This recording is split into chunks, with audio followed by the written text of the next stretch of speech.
제가 봉독해 드립니다. 이러므로 하나님의 그를 지극히 높여 모든 이름 위에 뛰어난 이름을 주사 하늘에 있는 자들과 땅에 있는 자들과 땅 아래에 있는 자들로 모든 무릎을 예수의 이름에 꿇게 하시고 모든 입으로 예수 그리스도를 주라 시인하여 하나님 아버지께 영광을 돌리게 하셨느니라. 아멘. 네, 여러분 어떻게 잘 지내셨어요?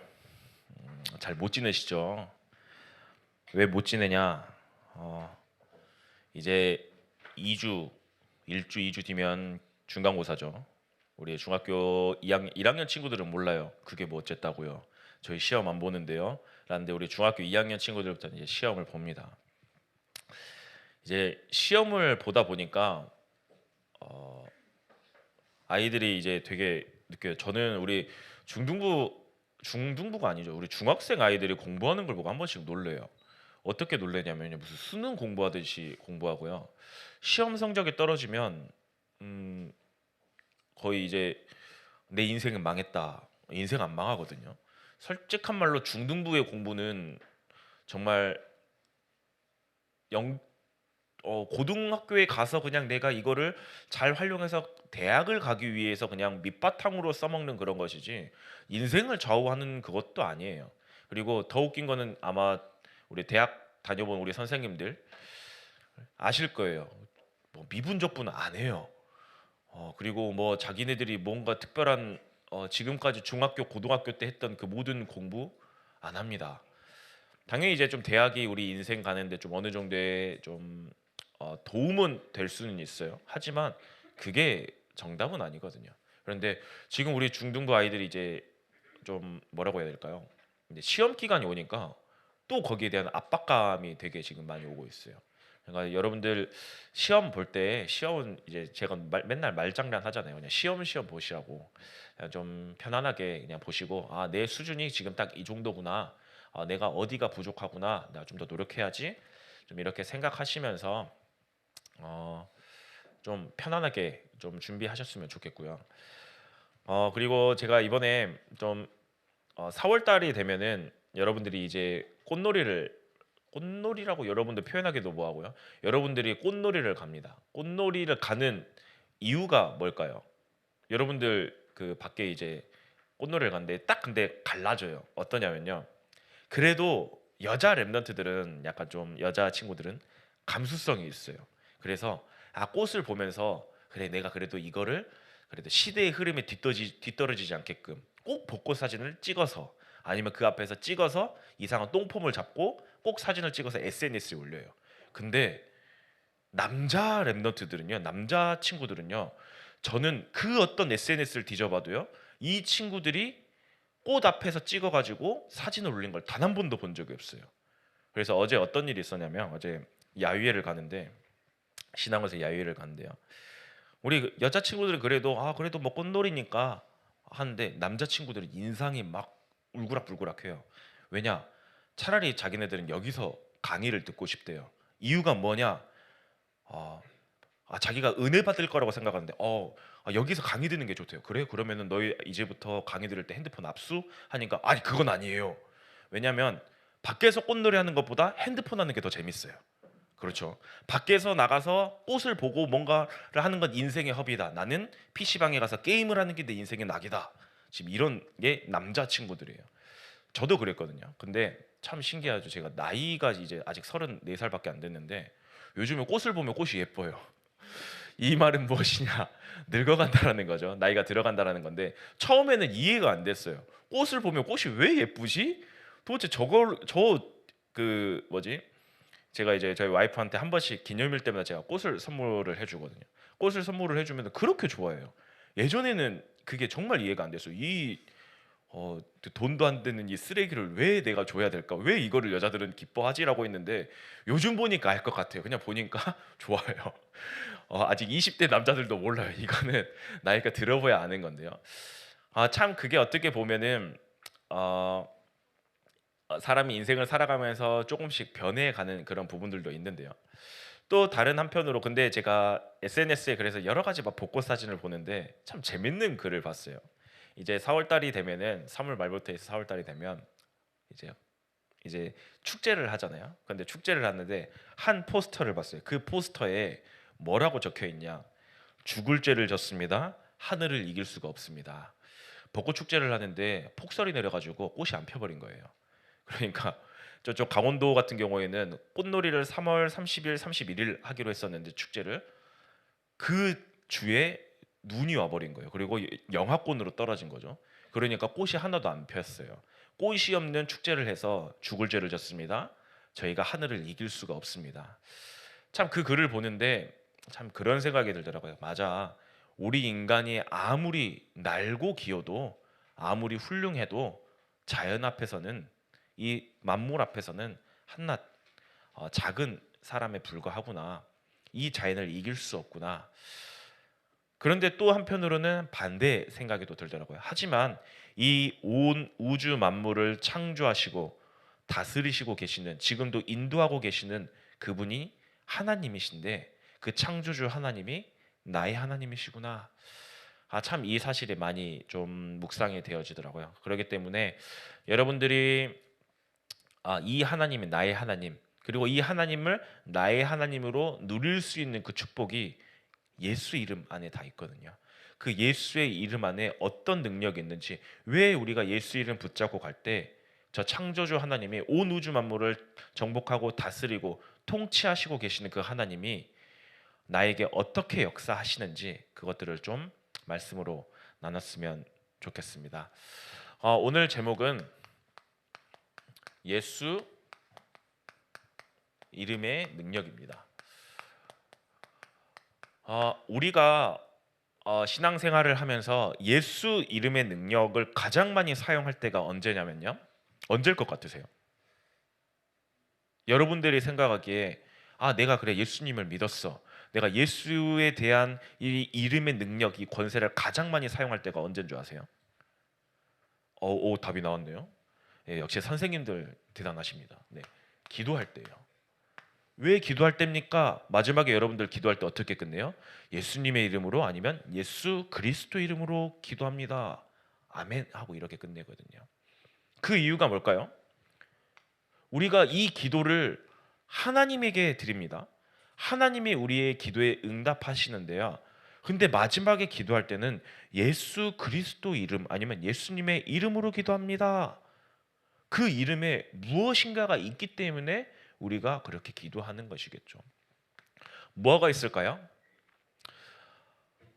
우리 인간은 죄인이라고 우리가 항상 계속해서 말씀을 나눕니다. 로마서 3장 10절에도 그러고요. 의인은 없나니 하나도 없고, 로마서 13장 23절에도 모든 사람이 죄를 범하였음에, 결국에는 모든 사람은 죄인이라는 거예요.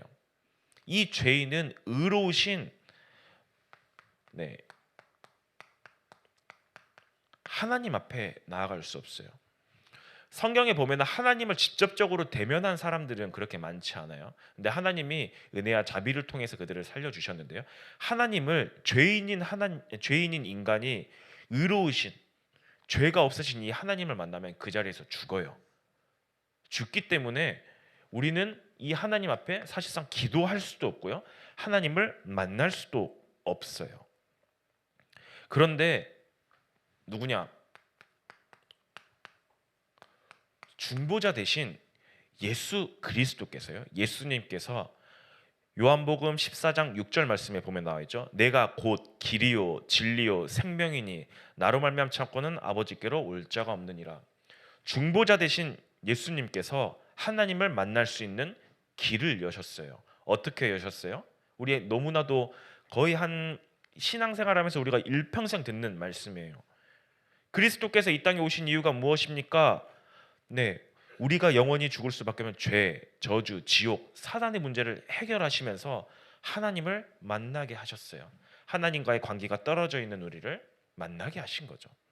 그렇기 때문에 우리는 하나님을 인간의 수준으로는 하나님 앞에 기도할 수도 없고, 하나님 앞에 나아갈 수도 없고, 하나님을 만날 수도 없는데, 중보자 대신 예수 그리스도께서 우리 앞에 서 계심으로 말미암아, 우리의 문제를 해결하심으로 말미암아 우리가 하나님 앞에 나아갈 수 있고 기도할 수 있는 거예요.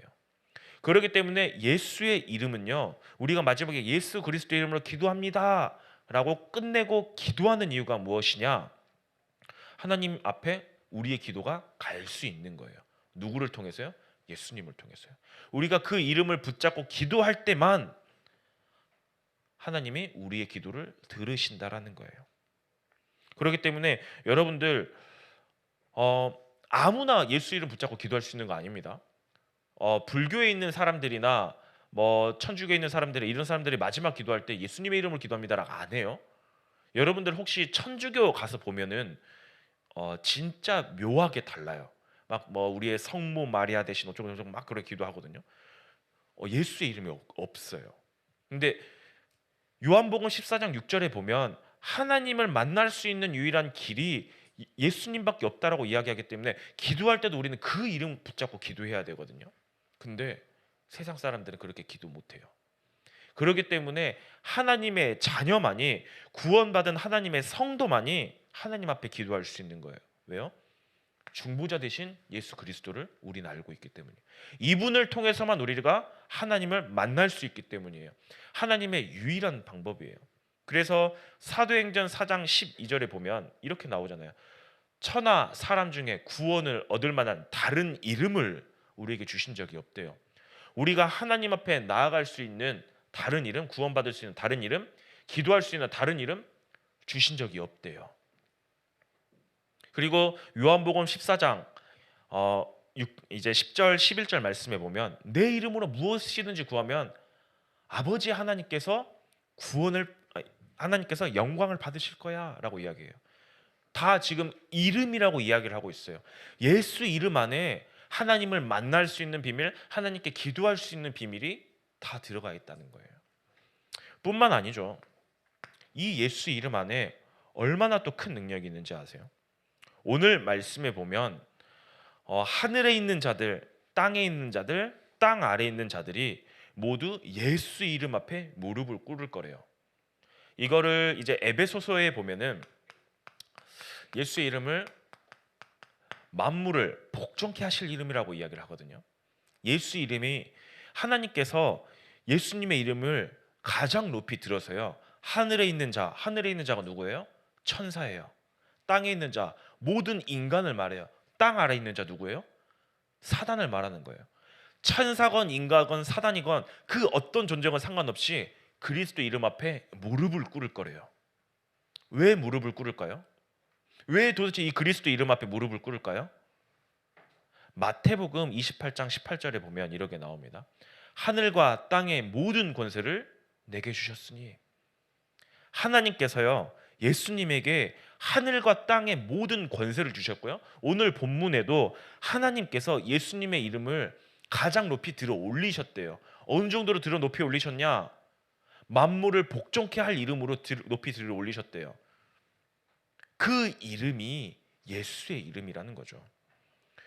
그렇기 때문에 하늘의 모든 권세, 하늘의 모든 능력, 이것들이 다 있기 때문에 여러분들이 예수 이름 붙잡고 기도하면요, 그 기도의 능력이, 그 예수님의 능력이 나에게 나타나기 시작하는 거예요. 그렇기 때문에 마태복음 16장에 보면 내가 천국 열쇠를 주리니 라고 이야기하면서 네가 땅에서 풀면 하늘에서 풀리고 땅에서 매면 하늘에서 풀리리라. 그 고백이 지금 어디에서 나왔던 거예요? 주는 그리스도시요 살아계신 하나님의 아들이십니다. 예수 이름 안에 그 권세가 다 있다는 거예요. 베드로가 능력이 뛰어나서 너가 엄청난 신앙 고백했으니까 주는 게 아니라 예수 이름 안에 그 권세가 다 있다는 거예요. 왜요? 하나님이 예수의 이름을 그냥 높이 세워버리신 거예요. 하나님이 예수님의 이름, 그 능력을 높이 세우신 거예요. 그렇기 때문에 여러분들이 예수 이름 붙잡고 기도하면요, 만물을 복종케 하는 그 능력이 여러분들에게도 나타나는 거예요. 그렇기 때문에 여러분들 그냥 단순하게 그냥 웃고 그냥 예수 이름 그냥 이렇게 지나가지 마세요. 엄청난 이름이에요. 뿐만 아니죠. 예수 이름 안에 만물을 복종케 한다라고 했잖아요. 오늘 땅 아래에 있는 자들도 예수 이름 앞에 무릎 꿇는데요. 사단 귀신의 세력도요, 예수 이름 앞에 무릎을 꿇게 돼요. 여러분들 지금도 계속해서 사단의 권세가 여러분들을 속이고 넘어뜨리고 공격해 들어오잖아요. 오늘 하루도 내가 예배를 잘 못 드린 예배를 하나님은 예배를 가장 좋아하시는데 내가 예배를 왜 드려야 되지? 아, 예배 드리기 너무 지루해. 계속해서 사단이 그것들을 가지고 공격해 들어오고요. 또 하루하루를 살면서 친구와의 갈등, 부모님과의 갈등, 학업과의 갈등, 이거를 통해서 네가 무슨 하나님의 자녀야? 야, 성공하면 되잖아. 야, 굳이 하나님 안 믿어도 돼. 사단은 계속해서 공격해 들어오는데, 근데 그 사단이 누구 이름 앞에 무릎 꿇는다고요? 예수 이름 앞에만요. 그렇기 때문에 여러분들은 혹시나 불신앙이 들고 하나님이 잘 믿어지지 않고 자꾸 뭔가 그런 배신감이 올라올 때요, 예수 이름 붙잡고 기도하는 순간 여러분을 공격해 들어오는 흑암 세력이 완전히 꺾이는 거예요. 왜요? 만물을 복종케 하실 그 이름이기 때문이죠. 그리고 그걸로 끝나는 게 아니죠. 사실상 또 참된 치유의 능력이 예수 이름 안에 있습니다. 사도행전 3장에 보면 안진뱅이 사건이 나오죠. 안진뱅이 사건이 나올 때 그때 베드로가요, 안진뱅이에게 뭐라고 이야기를 하나요? 내게 있는 것을 내게 주노니 나사렛 예수 그리스도 이름으로 일어나 걸으라. 그것만으로 끝난 게 아니죠. 사도행전 8장에 보면 또 어떤 일이 일어나냐? 빌립 집사가 사마리아 땅에 들어가서요, 이제 예수의 이름을 전파하는데 귀신 들린 자들에게 귀신이 쫓겨나고요, 중풍병 걸린 자들에게 치유함을 낳고요, 모든 질병들이 치유하는 역사가 일어나기 시작해요. 그러니까 이제 좀 한 번씩 제가 이 메시지를 할 때마다 좀 뭘 좀 생각을 많이 하냐면요, 걱정을 하고 많이 하냐면, 그러면 병원 안 가도 됩니까? 그거는 아니에요. 하나님이 우리에게 이제 병원이라는 좋은 시스템을 주셨어요. 여러분들이 아프면 병원을 가야 돼. 하나님은 되게 지극히 과학적이시면서 초과학적이시거든요. 근데 이들에게 지금 나타나고 있는 이 치유의 역사들이 어떤 문제들이냐면요, 우리가 알지 못하는 깊이 너무 오래돼서 안진뱅이, 도저히 인간의 근본 문제를 해결할 수 없는 문제예요. 나면서부터 안진뱅이래요. 그리고 도저히 치유할 수 없는 그런 질병들, 이 모든 것들을 예수님께서 예수 이름으로 치유받을 수 있다는 거예요. 그렇다고 해서 치유돼야 된다가 아니에요. 안 될 수도 있어요. 안 되는 이유는 하나님에게 물어보세요. 그건 오직 하나님만이 아시는 거거든요. 예를 들어서 저희 부모님을 보면요, 저희 아버지는 제가 항상 6살 때 돌아가셨다라고 이야기를 하지만요, 저희 아버지는 위암이셨어요. 제가 태어나고 나서 얼마 안 있다가 위암 말기였습니다. 병원에서는 의학적으로, 병원에서는 91년도죠. 네, 기독교 병원에서 하는 이야기 3개월에서 6개월입니다라고 이야기를 했어요. 근데 그 순간 참 신기하죠. 그거를 계기를 통해서 저희가 교회를 나가게 됐습니다. 저희 가정이요. 그렇게 해서 그러면은 정말 3개월에서 6개월 사셨냐? 참 신기하죠. 6년 사셨어요. 저희 6살 때 돌아가시고요.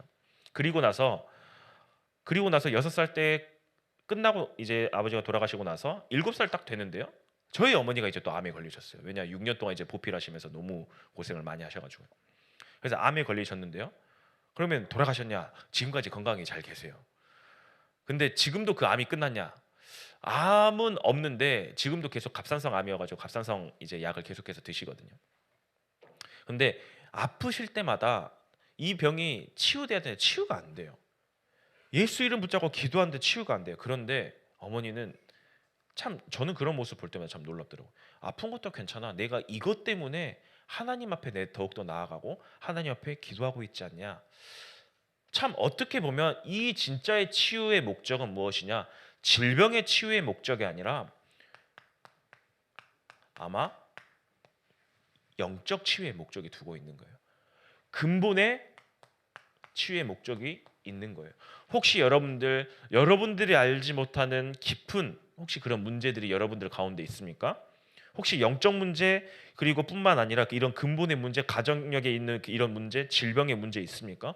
예수 이름 붙잡아 보세요. 하나님께서 예수 그리스도 그 이름을 통해서요, 참된 치유, 영적인 치유가 일어나고요, 근본 치유가 일어나게 되어집니다. 그러면은 내 영적인 부분, 내 근본이 치유되고 생각이 치유되어지면요, 참 신기하죠. 내 육신의 치유도 일어나기 시작해요. 그렇기 때문에 여러분들 이거 없이 그냥 나 감기 걸렸는데 내가 그리스도인 감기 걸리면 감기약 드세요. 그냥 그리스도 붙잡지 말고. 그리고 장염 걸렸으면 병원 가세요. 주사 한 방 맞는 게 나아요. 그러니까 그런 육신의 치유는 병원 가서 치유 받으시고요. 꼭 버티시는 분이 있거든요. 예전에 제가 버텼어요. 근데 병원 가니까 낫더라고요. 근데 여러분들 이 치유는요. 진짜 영적 치유, 근본 치유. 혹시 내가 하나님을 자꾸 배신하고 자꾸 하나님 앞에서 자꾸 다른 짓을 하고요. 혹시 남들이 알지 못하는 도저히 말할 수 없는 그런 창피한 그런 문제들이 있습니까? 네. 근본 영적 치유. 어디 안에 있다고요? 예수 이름 안에요. 아무리 내가 노력하고 내가 이거를 고치고 싶어도 안 되는 부분들이요. 네. 예수 이름 붙잡고 계속 기도하면요. 하나님께서 그 부분을 치유하신다라는 겁니다. 그렇기 때문에 여러분들 정말 이 예수의 이름 이 사실을 뭐 하시면 되냐? 믿으시면 돼요. 이 사실을 믿고요. 실제 기도해 보시면 돼요. 오늘 함께 부를 찬양이 이제 이따가 끝나고 함께 부를 찬양이 있는데 이 찬양이 우리 모든 교사 선생님들은 좀 연세 있으신 선생님들은 이 찬양을 정말 어렸을 때 많이 부르셨을 거예요. 또 젊었을 때. 이 찬양 가사가 이렇게 나옵니다. 능력의 이름 예수, 권능의 이름 예수, 모든 강력을 파하는 예수. 2절은요. 치유의 이름 예수, 용서의 이름 예수, 자유 주시는 그 이름 예수. 3절입니다. 거룩한 이름 예수, 빛을 주는 예수, 모든 이름 위에 뛰어난 이름 예수. 그리고 마지막에 우리에게 생명 되신 예수입니다. 여러분들 이 사실을 믿으시기 바랍니다. 저 잘 안 믿어지는데요. 네, 예수 이름 붙잡고 예전에 나영아 목사님 한번 이렇게 이야기를 했어요. 도저히 나는 기도할 힘조차 없다. 그냥 예수 그리스도 모든 문제 해결자. 그것만 고백하는 그 순간 나를 공격해 들어오고 도저히 기도하지 못하게 만드는 그 흑암의 세력이 완전히 꺾인다라고 합니다. 그렇기 때문에 여러분들 이 영적인 사실 반드시 붙잡고 이번 한 주간 예수 이름을 굳게 부르는 그리고 함께 고백하는 우리 모든 중등부 렘넌트들이 되길 바라겠습니다. 합심으로 기도하겠습니다.